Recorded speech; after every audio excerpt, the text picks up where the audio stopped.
This is On the Other Hand.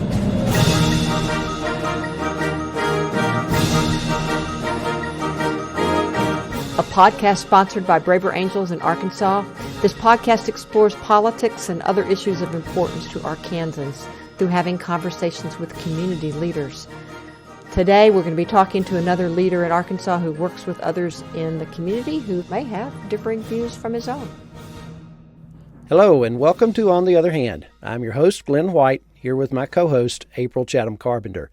Get ready for today's conversation as we learn how community leaders in Arkansas are helping work towards solutions. April, who are we chatting with today? Glenn, we have a very special guest today. I'm so excited about getting to have him on our show. This gentleman, his family has lived in Arkansas for generations. He was actually trained at MIT in nuclear engineering, received his PhD in urban planning. He's got a long list of things that he has done: physicist, minister, educator, nonprofit, executive leader, and last but not least, father to 3 daughters. Plus, he's married to an emergency medicine physician who is also a U.S. Air Force combat veteran, Dr. Geraldine Jones. That's your cue, folks, if you don't know who this is yet, that we are welcoming recent candidate for governor of Arkansas, Dr. Chris Jones, to our podcast. And I could not be more happy than to have Chris on here. Chris, welcome.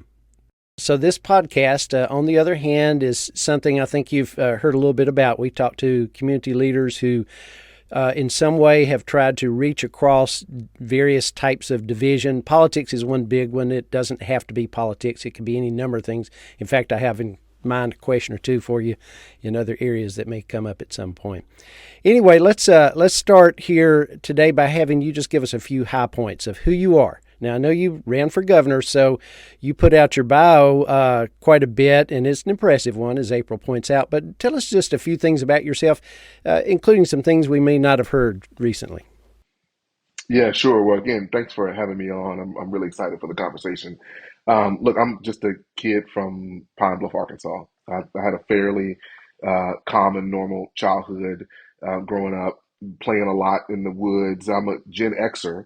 So we were kind of latchkey kids, grew up on Schoolhouse Rock and all that stuff. So I think that had a big influence on how I saw the world. And at the same time, my parents allowed me to explore a number of different things growing up. Now, I did grow up in a zip code that one would say was destined for below average in Pine Bluff. You know, not a lot of folks make it out, or there's a narrative that not a lot of folks make it out and do special things, but the reality is there are a number of people that make it out and do amazing things. I will add that a couple things that I didn't really talk about a lot on the campaign trail, but they're a part of who I am.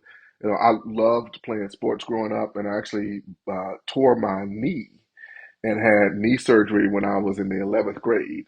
Now, here's what's interesting about that. Before that, for some reason, I thought I was going to grow up to be a professional sports player. And then I tore my knee, and I was like, you know what? I might as well throw myself even more into my academics. And my coach came back and told me one day, he said, I'm really glad that happened because you really didn't have a career in sports anyway, so you should have stuck with academics.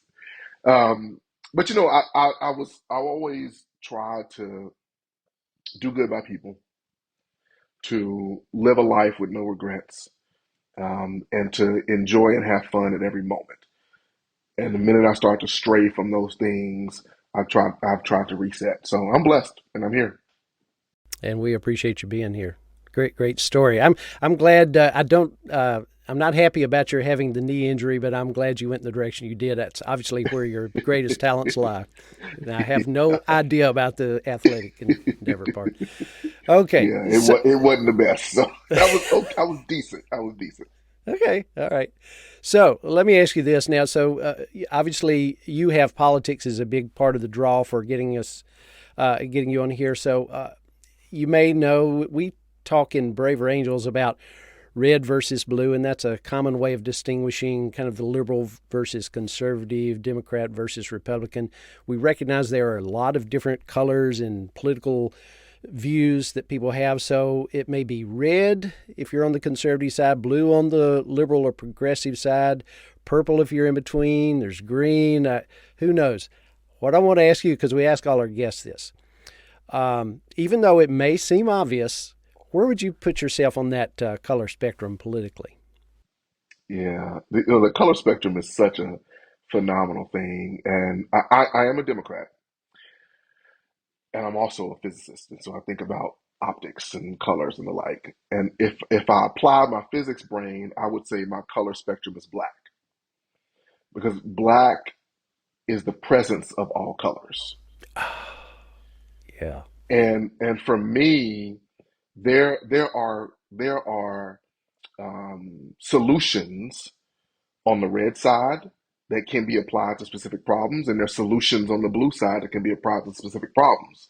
So I think it's better to say, what is the problem we're trying to solve, and where is the best solution coming from? So I'd say I'm black. No pun intended. That's a brilliant answer. I love hearing that.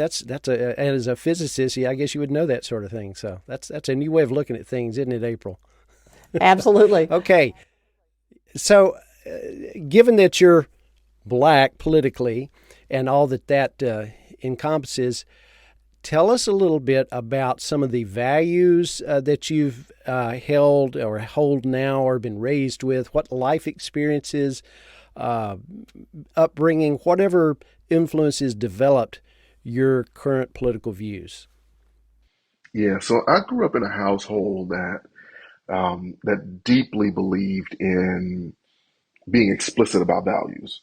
So my mom is, I would say her life is an improbable journey. My dad's life is an improbable journey, meaning my mom was supposed to be one of 11 children, but she's an only child because every other child was miscarriage, stillbirth, or passed not long after they were born. So for her, family mattered a lot because she was this only child and supposed to have a lot of siblings. And so she created a family environment. It was the church, it was our neighbors, it was our cousins. And for my dad, this idea of taking whatever you have and using it with excellence to make the world better came from a couple of places. One, his grandfather owned a lot of land in Mississippi. And one night, as the story goes, one of his grandfather's friends came and said, "Hey, the Klan has found out that you have oil under your land." And so that night they had to pack up, cross the river, and come to Arkansas. And that's how my dad's family ended up in East Arkansas in Hughes. And he grew up poor and he grew up picking cotton. And he said, "I never want to be in that place." And so he worked hard, he went to college, and he instilled in us the importance of working hard and the importance of believing that even though my current conditions look a certain way, they don't have to stay that way. And I play a role in creating a new future. So those were super influential on me as a kid who grew up in a zip code who that, my trajectory was not supposed to lead to getting 2 degrees from Morehouse College and 3 degrees from MIT and being married to a phenomenal wife. And now, even on this Valentine's Day, I still have to ask myself, why did she say yes? Because I outkicked my coverage. I way outkicked my coverage.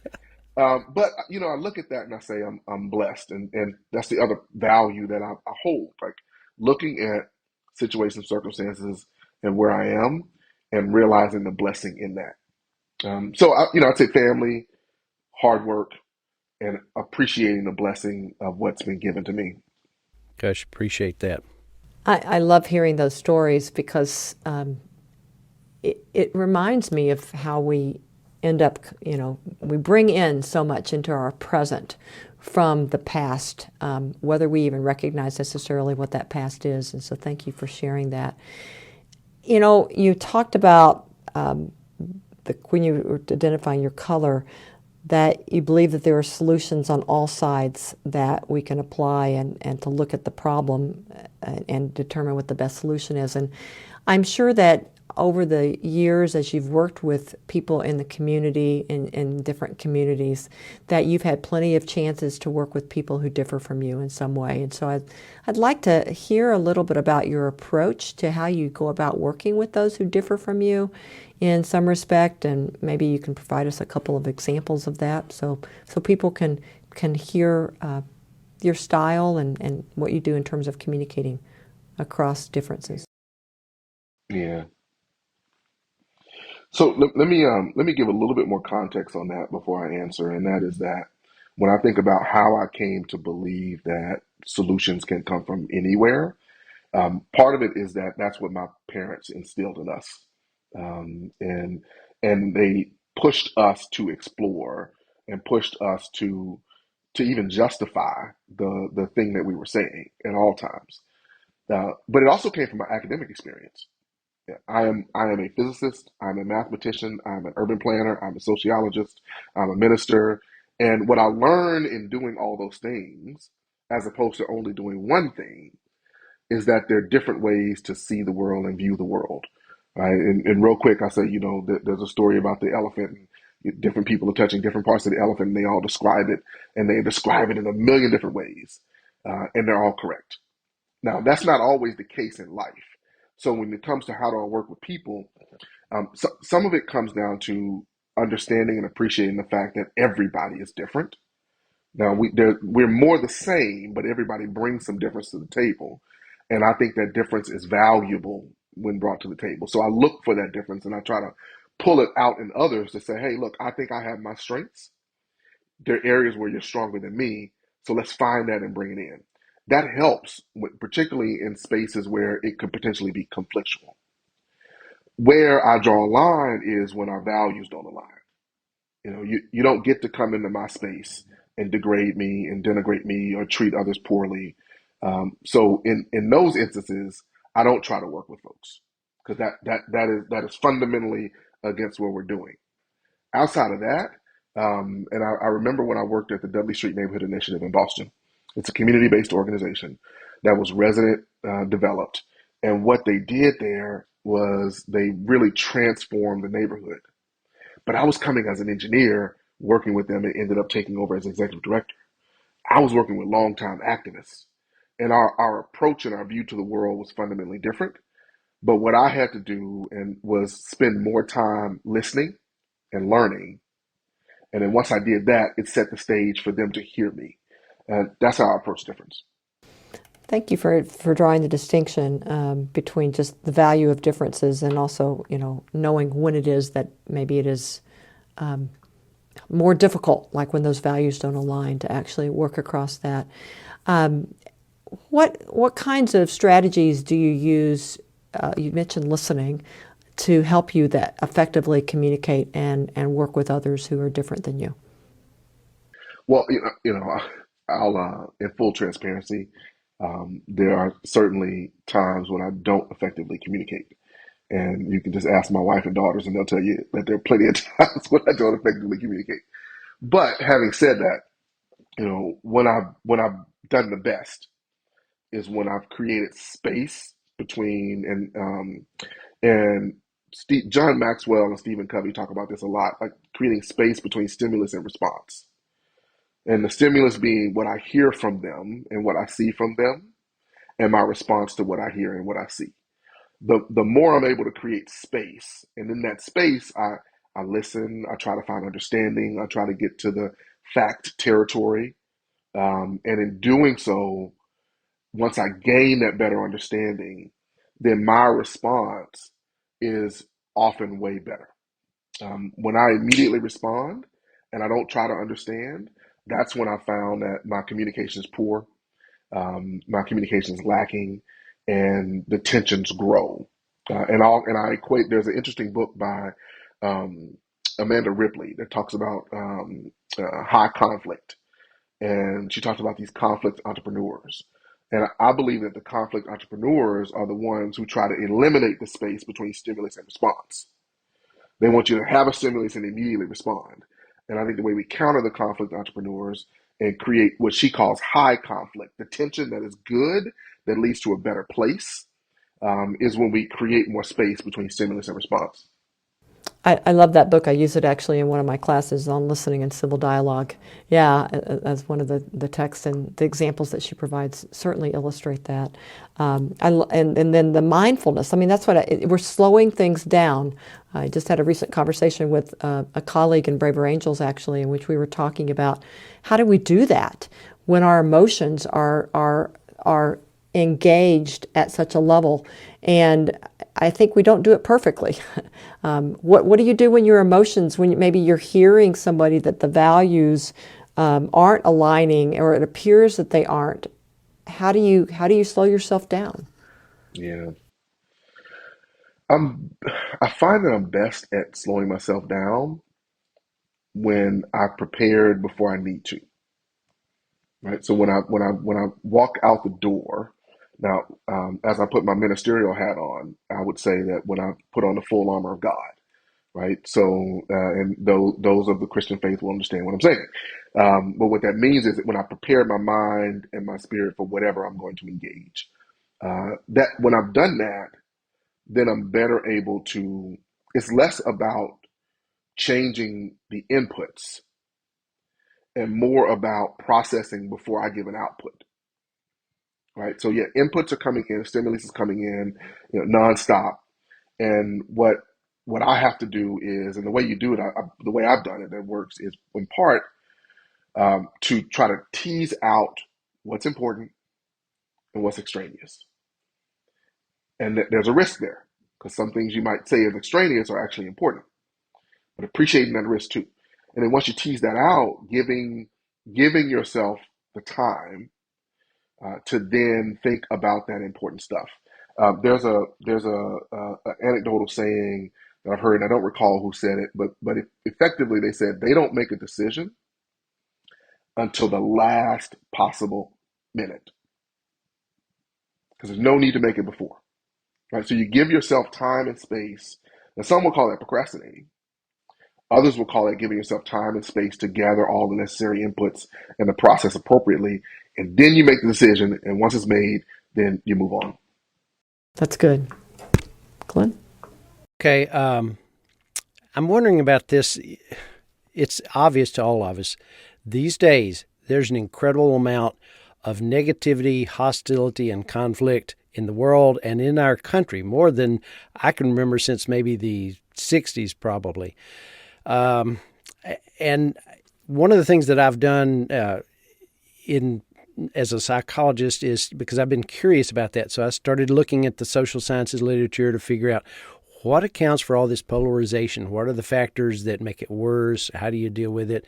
So I learned a lot of things about that, and I talk about that on a few previous podcasts. But I wonder, everybody's experience is different. Now, from your perspective and your experience when you work with people across the political aisle, what do you think are the things that produce such friction between individuals and groups politically?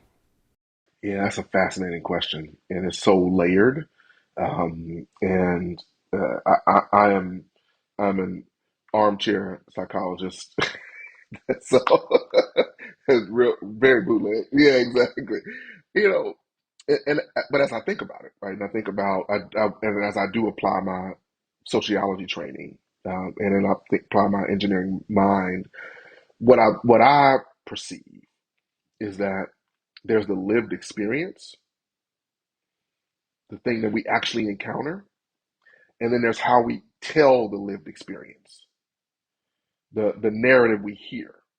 And it seems that the telling of the lived experience is more and more disassociated from the actual lived experience.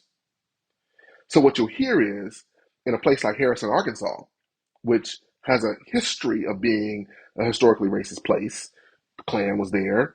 But what you'll hear in the narrative is that a black man shouldn't go there, a, a black Democrat shouldn't campaign there.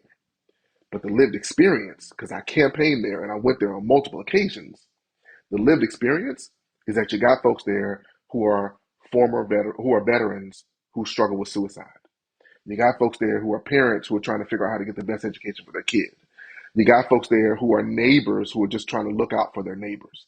That's the lived experience. And far too often, the volume of this created narrative is turned up so high that we can't break through to the actual lived experience. And I think that is killing us. So it sounds like there's a stereotype that develops based on a kernel of truth in some cases, but it goes way beyond what the reality is. And there's so many other facets to the reality that if you can get in there and live it and talk to people, you find that out. Yeah, I think that's right, and I would say that that's why conversations like these are so important because you get to unpack the narrative and see it does it align with the lived experience. Can we have a collective narrative that collectively tells us it's actually a full elephant, not just a hard tusk, right? And I think our media outlets, social and traditional, have gotten many of them have gotten to the point to where they are less concerned about the actual lived experience and more concerned about creating a narrative that benefits them personally. Absolutely. That's true. So, with that, when you talk about the one-to-one individual interactions that you have with people, that gets into something I think that underlies what a lot of what we do, which is the importance of relationships in developing a more nuanced understanding of people and what they're about and what they believe. And as you said before, it's just not nearly as simple as the sometimes stereotypical stories we tell ourselves about a situation. So, given all this incivility, hostility, conflict we have now in our country over politics, you, like all of us, encounter times when the conversation with someone else who has differences starts to take a negative turn. And I wonder if you could tell us more about how you respond. Now, you did say earlier that at some point you just kind of, you don't deal with people like that. You move on and deal elsewhere. But how do you do it, at least in the moment? How do you deal with situations like that and people where there's such, hostile and just built-in differences that they can't change? Yeah, another loaded question. And I say that because I don't assume that our differences are insurmountable barriers. Right? So I come in assuming that our differences are not barriers, they're actually activators. And if we could use our difference as the activators they are, we can create a much better world. There's a book by Anand, I cannot pronounce his last name, but it's called The Persuaders. And in it, he talks about how this sort of relational dynamics can overcome some of those quote unquote difference barriers, if you would. For me, I recall a time when I was in Northeast Arkansas and had a conversation in what should have been a hostile engagement. Right? So a woman spoke with her. She came back later. She whispered in my ear and said, because she left and it was great. She came back and whispered and she said, "Are you a Democrat?" And I leaned in, I whispered back, I said, "Yes." And she said, "Ah." She said, "But I'm still going to support you." But here's what was interesting. She said, "My daughter-in-law wouldn't even speak to you because you're a Democrat." So my response was, "Well, is she here?" And she said, "Yeah." I was like, "Well, let's go talk to her." Because I wanted to understand what is motivating her. What is the world that she wants to see? Because it could be that we want to see the same world. We just think there's a different way to get there. And it turns out my first encounter with her, the first few minutes, the tension was there, and her body language said, "Get away from me." By the time we finished, we were laughing and joking and hugging. Now, did we fundamentally change our ideology? No, but did we create a small open door to say that I can have a different ideology and still be human and be a part of the larger humanity that Dr. King talked about, that we are, caught in a network, an inescapable network of mutuality. That's good because it kind of gets at that problem we have now with dehumanizing people on the other side. That happens so often, and that just drives us further and further apart from any kind of ability to compromise and reach solutions and problem solve. So I appreciate that. Um, Hey, I Glenn, was, yeah, sure. if I could jump one other thing on that, because your point strikes a huge chord, um, and that is that if there is a handful of things that we can do among that handful to make the world better, among that handful of things, I believe, is to rehumanize each other.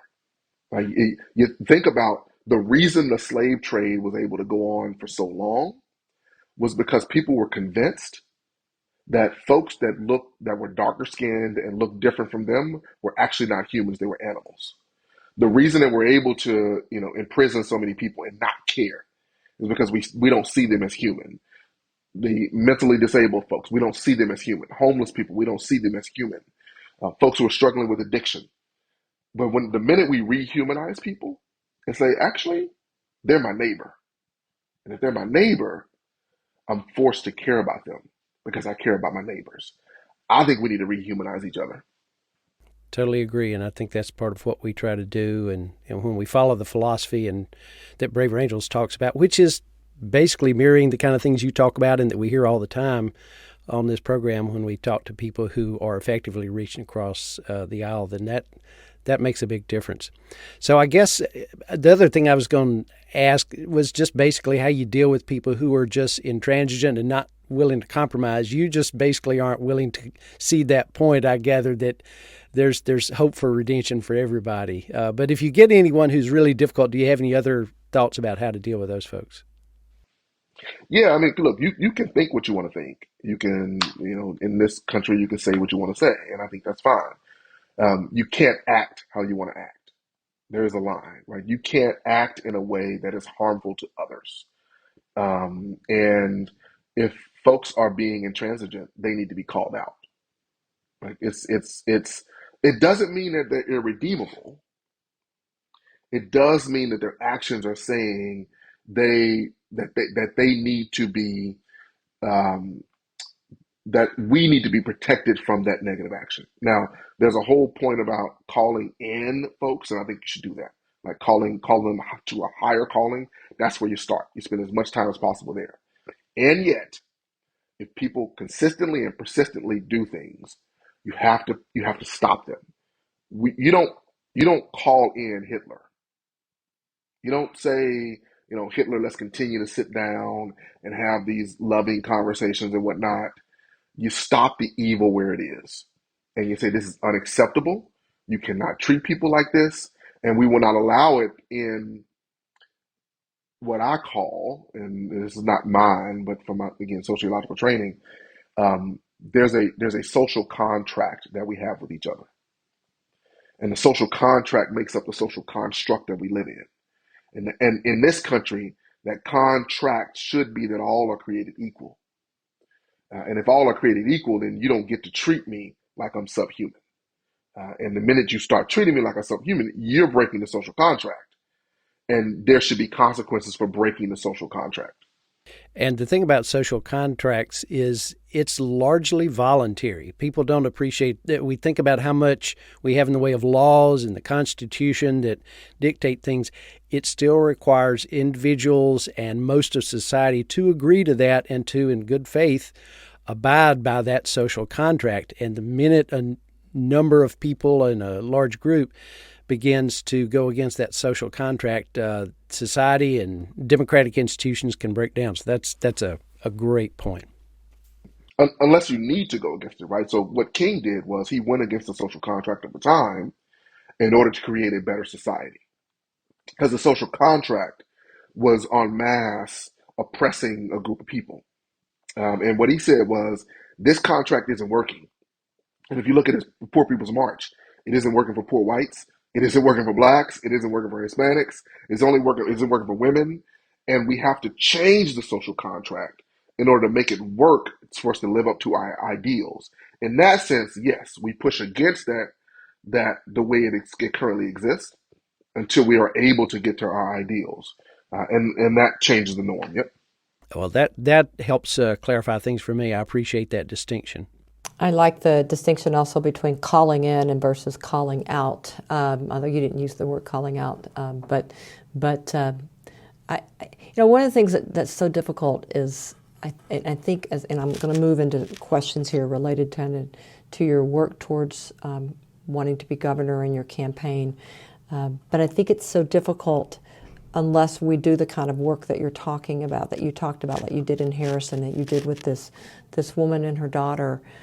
If we don't have a conversation with them and start learning about their stories and their life experiences, then we may always think we have to call out someone because we're making assumptions about what we believe that they think and what their values are, which may very well not be true. And that's what I've been hearing, some of the things that you've been talking about. One of the things that impressed me about, even as a read about your campaign for governor, was that you tended to try to run a positive and respectful race. Your campaign, and we've started seeing that across the United States in terms of other people as well that are trying to run positive campaigns. It's hard, though, if your base wants you to run a negative campaign, how you actually stand up and do that. And so I'd love for you to talk a little bit about how you dealt with those tensions with your base as you were trying to, if there were any, as you were trying to also run a respectful race. Yeah, I would say there are actors within and around the quote unquote base that try to encourage you to do things that feed this vicious cycle that we are in.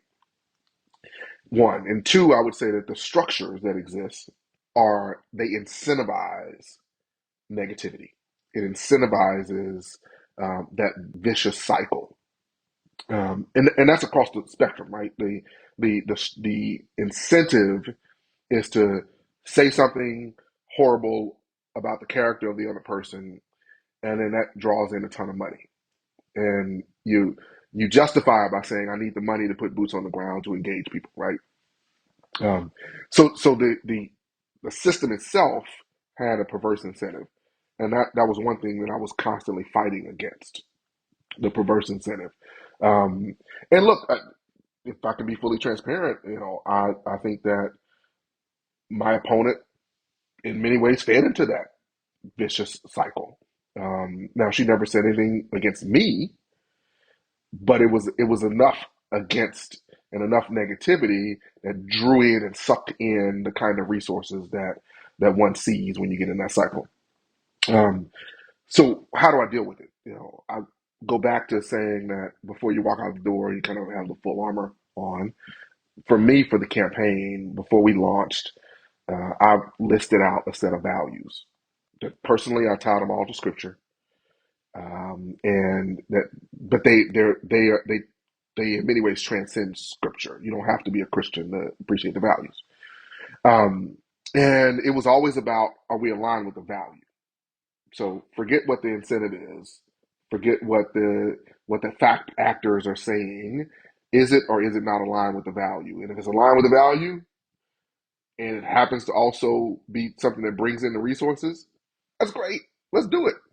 If it's aligned with the value, if it's misaligned with the values and brings in resources, then I can't do it. So that was a way to sort of keep, to say, look, I need it, and here's some of the things tangibly that I did. I didn't ever want my daughters to look at anything I did and be embarrassed or be ashamed. I never want my mom and dad to look at anything I did and say that's not who we raised. And I didn't ever want to walk into a grocery store and folks look at me and say, "Oh my gosh, like you're not the one."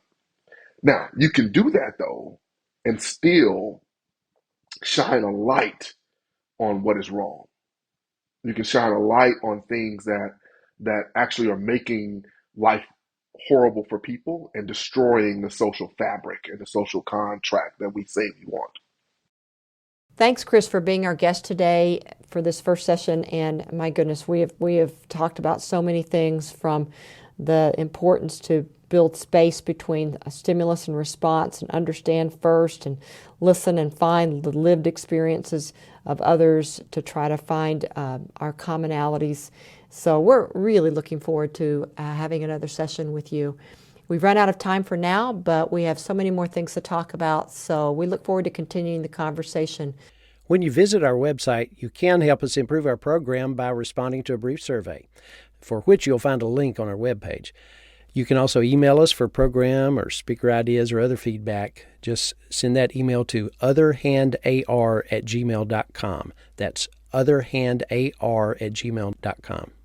On the Other Hand is sponsored by Braver Angels in Arkansas. Music was composed by Randall Standridge of Jonesboro, Arkansas, and was performed by the University of Northern Colorado Symphonic Band, Dr. Richard Main, conductor. From your host, Glenn White, and April Chatham Carpenter. Have a good evening, and let's all work to bring our community closer together.